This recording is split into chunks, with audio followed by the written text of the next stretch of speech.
Everybody loves dads, stories, and the Marine Corps.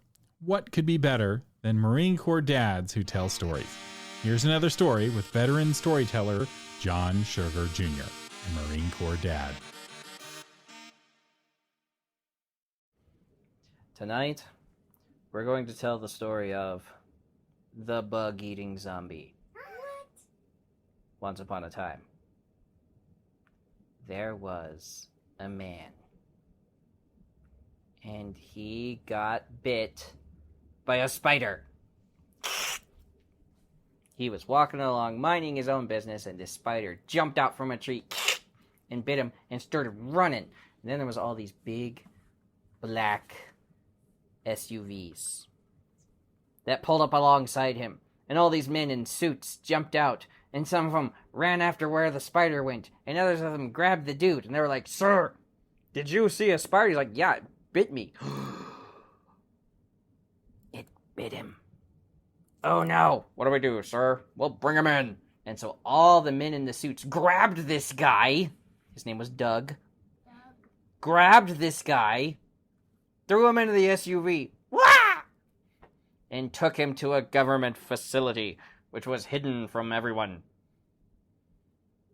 That night, Doug died. But not for long. They took Doug, Dead Doug, as they called him now, Doug the Dead, and they took Doug to the graveyard, and they put him in the ground, and they covered him up with dirt, and they were like, pretty sure no one will look for him here, because the government likes to hide things. Well, that night, there was a thunderstorm, and a wolf howled, "Ow!" And up from the ground came Doug's hand.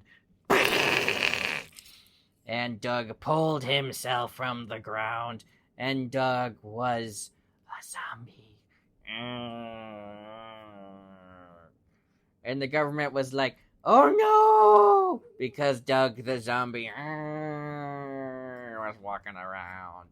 And they're like, "He's gonna eat people's brains, and he can't die because he's already dead. Let's just shoot him." "You can't shoot at that guy. It doesn't work." And so Doug, he's walking down Main Street. And everyone's like, "Ah!"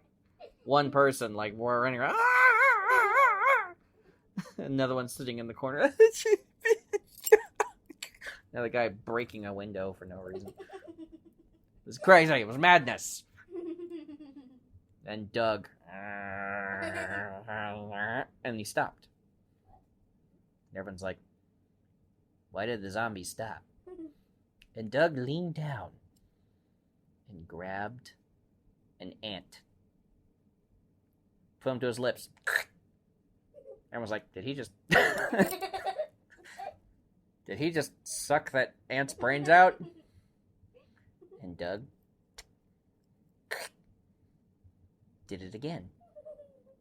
And he ate the brains of every ant in the anthill, just waiting. Not a whole lot of brains in an ant, know what I'm saying? They were like, "That's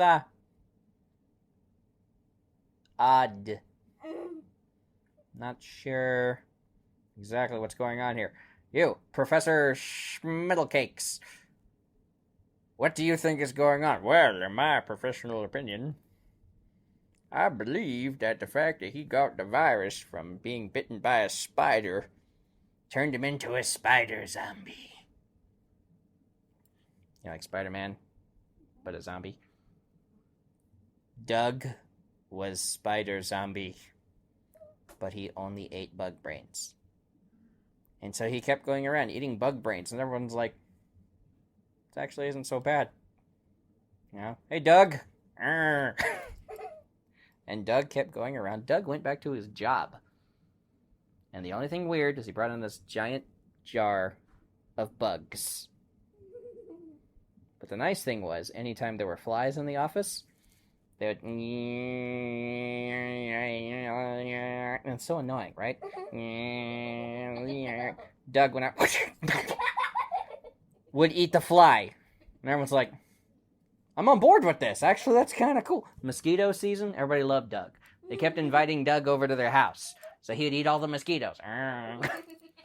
He would go and eat mosquitoes. And they didn't have bug lamps anymore. You know those lamps that go when they fry bugs or whatever? Doug would stay under those. It was like fast food. It's like eating French fries for him. Bug would fall down.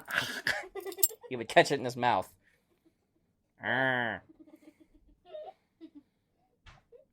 so everybody loved Doug, even though he was a bug-eating zombie. The end. That was another story with John Sugar Jr., a Marine Corps dad. Check the show notes for links to his Patreon and website at creativegrumbles.com.